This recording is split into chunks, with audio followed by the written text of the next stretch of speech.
Hello, this is Farah Abid, and I've been walking around all the city today recording these gorgeous two women. My name is Fatma Ali Bhai.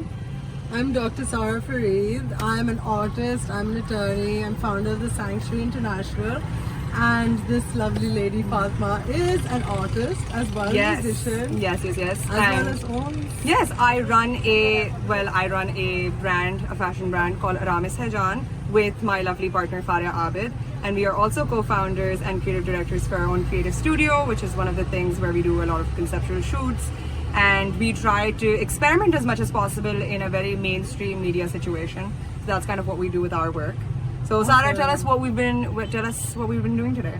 Yes, because my tool is to use art for activism or to create change or to make people think differently and reclaim, reinvent who they are. That's kind of what we're doing, because on the streets, like growing up, we're told, okay, like it's not safe, blah blah blah, don't play outside. And in the Western narrative as well, in Pakistan, it's like you have to. People ask, do you wear jeans? What do you do? So we want to kind of show that it is possible to be an artist, to be a woman, and to reclaim public space, which is what this rickshaw is about, which is what our clothing is about. Because we're like cosmopolitan citizens, but we're also like, on the here and now inhabiting this environment, and we want to capture that street culture as well. And I think as women, we're oftentimes told not to draw attention to ourselves, right? Like, apna kuch pao, like hide your body, don't like, tempt people basically. Like, don't pretend like you're asking for it, which is something that people have said to us, right? Before, like, you're asking for the attention, you're asking for the harassment, right? And this brand is also about, like, Aramis Hejan was always about sort of coming to terms with your identity together, right? Like the part of yourself that loves Western clothing or loves some other aspect of another culture, and then keeping your own culture in it. So matching those things together, like the coat that I'm wearing is part of the new collection, part of volume 2, and it is paired with this gorgeous ethnic like sharara that we got like from Lalu Khet of all places, right? And it's been there for 8 years.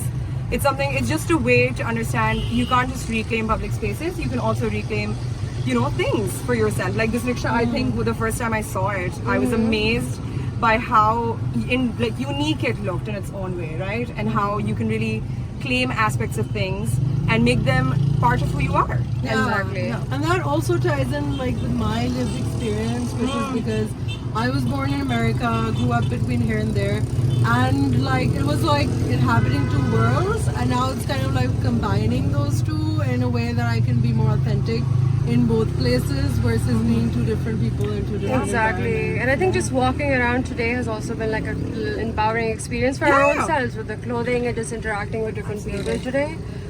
Yeah, and it shows like what's possible. And exactly. I mean, a lot of people were happy to see us. They were very right? surprised. Yeah, they were surprised. Like we saw awe, we saw wonder, we saw a certain amount of discomfort. We saw curiosity, and we also saw a lot of people welcoming us, which is like, I love that. Yeah, certain people were like, literally, aake hamare saath shoot karo, or like take a picture with us. This is what, right? Sunday Bazaar? Exactly. It's like, a place where people usually are like, oh my god, like, purane gande kapde, right? Like, ye hai. Yeah, there's certain like ideals of who goes certain places, and like for example who drives a rickshaw, right? Yes, or like exactly, you know what I mean, it's like challenging that class system.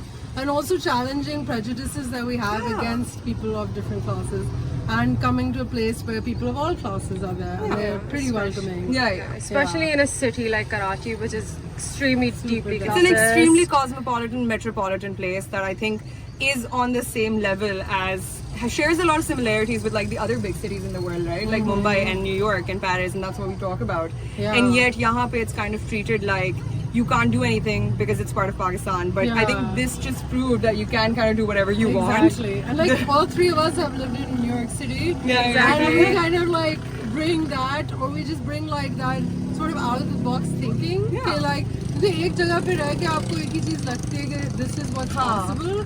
This is how it works here. But the more you travel, you kind of see like I can sort of bring in elements of that and make something. I think the biggest thing I noticed the difference I think we've all brought today, and I think in our conversation, is we just really just don't care, right? Like log kya kahenge wala scene. Like we really don't care what people think. and that's something you're taught in society. You're taught कि like ये बाहर पहन के जा रहे हो, like लोग क्या कहेंगे, right? You put on eyeliner, it's like लोग क्या कहेंगे, attention मांग रहे हो. But when you wear something so obnoxious and so outrageous and so ostentatious, and you wear it out, they can't even really.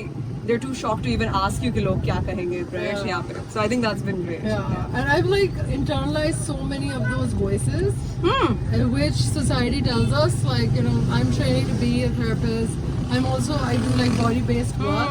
So it's also like all those messages, and now it's like, what do you think, right? Like about everything. Like, do you think this is cool?